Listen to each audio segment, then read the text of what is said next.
நம்ம சேனலை பற்றி இன்னும் தெரியாமல் இருக்கிறவங்க கங்கை ஹெர்பல் கிச்சனை சர்ச் பண்ணிட்டு like, share, comment and subscribe பண்ணிக்கோங்க. மறக்காம பெல் ஐகானை பிரஸ் பண்ணிக்கோங்க so that you get notified.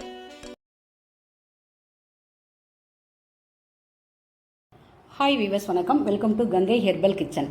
இன்றைக்கி என்ன சமையல் அப்படின்னு பார்த்தீங்கன்னா, மஞ்சள் பூசணிக்காய் போட்டு வத்த குழம்பு வச்சுருக்கேன்.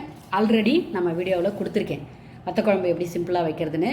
மஞ்சள் பூசணிக்காய் போட்டு வச்சுருக்கேன். மேலே ஃபுல்லாக பெப்பர், மிளகுத்தூள் போட்டிருக்கேன். இப்போ இது சாம்பார் பொடியை கொஞ்சமாக கம்மி பண்ணிவிட்டு மிளகுத்தூள் தூவிருக்கேன். அடுப்பு ஆஃப் பண்ணிட்டு காரத்துக்கு தூவுங்க, சரியா? மஞ்சள் பூசணிக்காய் போட்டு வத்த குழம்பு. இதை எப்படி பண்ணுறதுன்னு நான் டக்குன்னு நான் சொல்லிடுறேன். நம்ம கோஸ் பொரியல். கோஸ் அவ்வளோ உடம்புக்கு நல்லதுங்க, ஆனால் நிறைய பேர் அதை சாப்பிட்றதில்ல. கோஸ் பொரியல் தேங்காய் போட்டு பண்ணி பாருங்கள். ஒரு முறை பைத்தம்பருப்பு போட்டு பண்ணி பாருங்கள். ஒரு முறை வேர்க்கடலை உடச்சி போட்டுட்டு வறுக்கிறோம் இல்லையா, அதை நுணுக்கி போட்டு பண்ணி பாருங்கள். சூப்பராக இருக்கும். இது பசும் பாலில் உர ஊற்றின மோர் எப்படி இருக்குது பாருங்கள். அந்த வெண்ணெய் அது கருவேப்பிலை கொஞ்சம், கொத்தமல்லி கொஞ்சம், புதினா கொஞ்சம் அரைச்சி ஊற்றி, அப்படியே வடிகட்டலாம் இல்லை, அப்படியே அரைச்சி ஊற்றியாச்சு. சூப்பராக இருக்கும் குடிக்கிறதுக்கு. பெருங்காயம் கொஞ்சம் போட்டால் போதும். வேணும்னா கடுகு தாளிச்சிக்கலாம், கடுகு ஜீரகம் தாளிச்சிக்கலாம், சரிங்களா? தூய மல்லி அரிசி சாதம். இதாங்க என்னைய சமையல். சிம்பிளாக இருந்தாலும் ஹெல்த்தியாக இருக்கும். ஆனால் மோர் நிறைய எடுத்துக்கோங்க. மோர் நம்ம ஒரு 4 மணிக்கு கூட குடிக்கலாம் சாப்பிட்டதுக்கப்புறம். தண்ணிக்கு பதிலாக மோர் கூட சாப்பிடுங்க, அவ்வளோ நல்லது. வாழைப்பழம் எடுத்துக்கோங்க. சிம்பிளாக கிடைக்கிது அப்படின்னா வாழைப்பழம். சாத்துக்குடி கிலோ 50 ரூபான்னு நினைக்கிறேன், நேற்று வாங்கினேன். சாத்துக்குடி கூட புழிஞ்சு குடிங்க.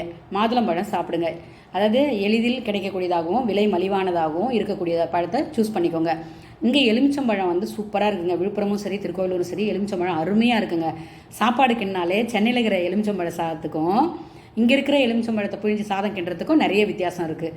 அது சாப்பிடும்போது தெரியுது. அந்த இயற்கையான புளிப்பு சுவைக்கும் அங்கே நம்ம வாங்குகிற புளிப்பு சுவைக்கும் என்ன வித்தியாசம், தண்ணியா மண்ணா தெரியல. தெரிஞ்சவங்க சொல்லுங்கள், சரிங்களா? இப்போ இந்த குழம்புல நல்லெண்ணெய் ஊற்றிக்கிங்க. நல்லெண்ணெய் ஊற்றிட்டு சின்ன வெங்காயம், பூண்டு எவ்வளோ வேணால் உரிச்சு வச்சுக்கோங்க.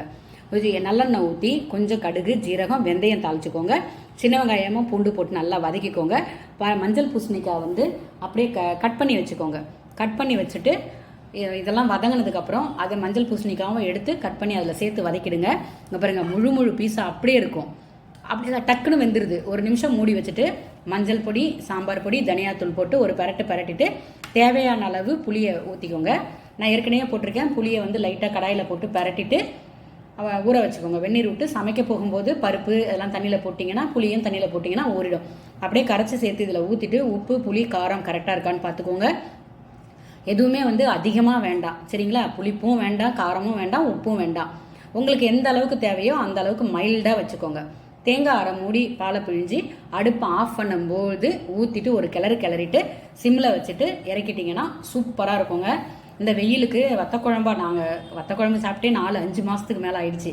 இன்றைக்கி தேங்காய் பால் இருக்குது தேங்காய் இருக்குதுன்றதுனால தேங்காய் பால் புழிஞ்சு வச்சிடலாம் அப்படின்னு வச்சுருக்கேன். ட்ரை பண்ணி பாருங்கள். கொத்தமல்லி, கருவேப்பிலை நீங்கள் எப்போ வேணால் சேர்த்துக்கலாம், உங்களுடைய ஆப்ஷன், ஓகேங்களா?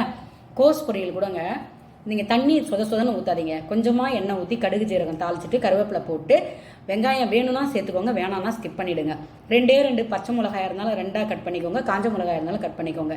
ஒரு வதக்கிட்டு அரிஞ்சு வச்சுருக்க கோஸை சேர்த்து ஒரு பரட்டிட்டு கொஞ்சமாக மஞ்சப்பொடி, கொஞ்சமாக உப்பு சேர்த்து சும்மா லைட்டாக தண்ணி இப்படி தெளிக்கணும். லைட்டாக தெளிச்சுட்டு மூடி வச்சுருங்க. அடி பிடிக்காமல் கிளறி விட்டு வாயில் போட்டு பாருங்கள் வெந்துருச்சான்னு. அதுக்கப்புறம் இறக்க போகும்போது அடுப்பை ஆஃப் பண்ணிவிட்டு தேங்காய் துருவலை சேர்த்துக்கோங்க.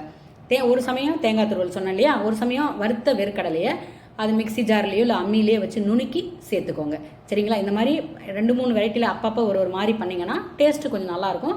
பசங்களும் விரும்பி சாப்பிடுவாங்க, சரிங்களா?